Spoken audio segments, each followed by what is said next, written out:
fais quoi à Noël, finalement, Véronique? Oh, la même chose que d'habitude. Je reçois ma famille.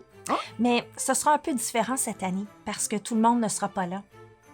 Il y a des gens qui travaillent, des gens qui partent en voyage ou d'autres qui habitent loin maintenant. Je croise les doigts pour qu'il fasse beau. Est-ce que ta famille est nombreuse? Pas tellement. Et la tienne? Non, mais je connais une famille vraiment très, très, très nombreuse. Ah oui? La famille Chose. Est-ce que tu la connais? Non. Tu veux la découvrir avec moi? Bien sûr. Super, allons-y! Oui! Qu'on fasse partie d'une petite, d'une grosse ou d'une immense famille, le mois de décembre est toujours festif. Chez la famille Chose, les préparatifs de Noël impliquent tous les membres et chamboulent la routine de la maisonnée en y ajoutant un brin de magie et une pelletée de désordre. Il y a quelques années, les 1000 enfants ont écrit une lettre au Père Noël en famille. Ils étaient bien conscients qu'à eux seuls, leur cadeau remplirait le traîneau. Ils lui ont donc demandé d'envoyer simplement 6 lutins et d'offrir davantage de cadeaux à ceux qui en ont vraiment besoin et qui ont été plus sages qu'eux. L'arrivée des lutins n'est pas le moment préféré de Monsieur et Madame Chose. Oh non!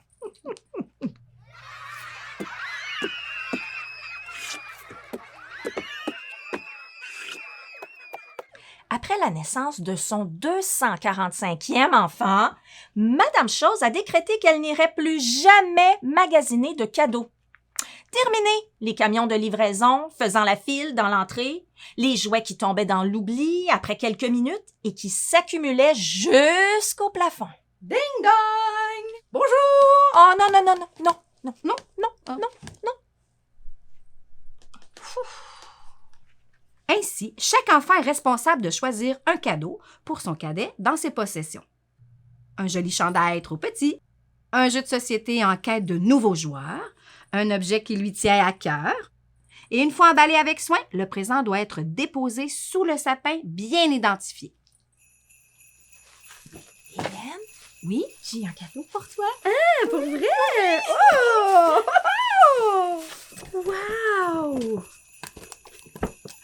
Oh, wow, le beau bracelet! Non, non, celui-là, c'est parce que c'est une erreur. Je vais le garder. Mais ça, regarde comme c'est joli. Ça c'est pour toi. Oh, wow! Wow! C'est vraiment beau! Oh, wow, c'est beau. Oh, il y a autre chose! Oui, Oh! tu le veux pas? Je vais le mettre tout à l'heure. Oh, wow! Un jeu d'échecs en bois! Oui, Wow! mais il manque le roi, par exemple. Ben voyons, Véro. Je vais peut-être le retrouver. Merci beaucoup! Merci! Joyeux Noël! Joyeux Noël, toi aussi! Ça me fait plaisir. Merci!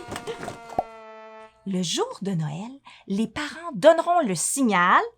1, 2, 3, go!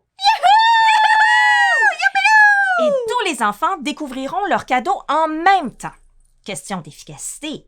Parce que si on laissait 2 minutes par personne, la famille en aurait pour plus de 33 heures à regarder des enfants ouvrir des boîtes. Pendant tout le mois, les enfants s'impliquent dans les tâches qui les passionnent. La cuisine est envahie par les plus gourmands qui produisent une quantité phénoménale de desserts. Les enfants ont trouvé plusieurs façons d'être performants et d'ajouter beaucoup d'amour à leur production. Toutefois, un mystère entoure toujours la disparition de 145 biscuits. On veut ça? Ah, Ah bon? mhm.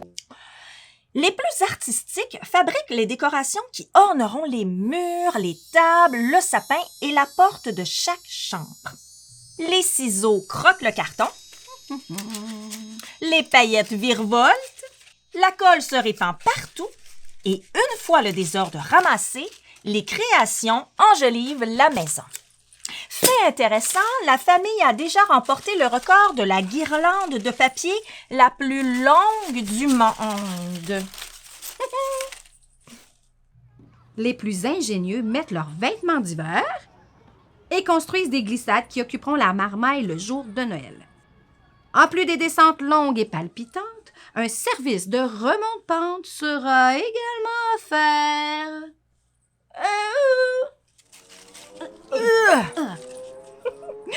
Certains ajoutent de la vie autour du parcours en faisant naître une famille de bonhommes de neige presque aussi nombreuse que la famille Chose. Chaque année, c'est la tradition. La veille du réveillon se déroule en chansons. Les enfants divisés en groupes de 100 parcourent les rues de Saint-Pépin, cognent aux portes et offrent des cantiques aux voisins pour illuminer leurs yeux et gonfler leur cœur. Papa se retrouve habituellement avec les plus petits, indifférent à sa façon horrible de chanter.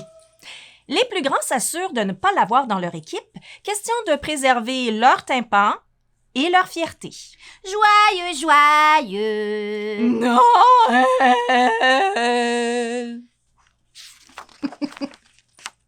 Après cette promenade au clair de lune, des litres de chocolat chaud sont servis. Le feu brille dans la cheminée et arrive l'heure de la lecture de Noël, l'heure la plus tranquille de l'année. Les enfants se réfugient dans des maisonnettes en couverture, s'installent sur des coussins moelleux ou se collent sur leurs parents et dégustent pendant longtemps les plus belles histoires du temps des fêtes. Une fois que tout est prêt, ils attendent avec impatience l'arrivée de leur seule cousine et de leurs 2 cousins. Ils ont tellement hâte de jouer avec eux et de célébrer Noël en famille. Et quand la fête est finie, il ne reste plus que 11 mois à attendre avant que décembre revienne.